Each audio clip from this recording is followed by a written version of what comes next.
Hi everyone. Today I'm going to show you how to make a signature in your email. The easiest way to go is after you log in, go up to the little gear, click on it, and it's kind of hard to search through all these things, so I just type in signature and it pops up email signature. Click on it and then you can put in your name, your track, address, phone, your class website. I've also added my donors choose out of a suggestion through donors choose.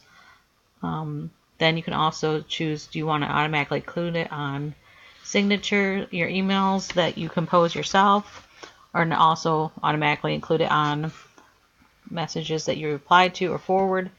Either way, it's up to you. However, if you just want on new messages or on everything, I just put it on everything, just out of habit. And then once you have it the way you like it, you can click OK. Some people like to insert a picture or change the color, the size, bulleted list. I don't know why you'd want a bulleted list, but I guess give them some choice.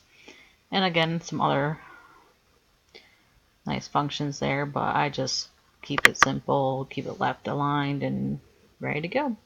And once you are ready, you just push OK and it should be saved.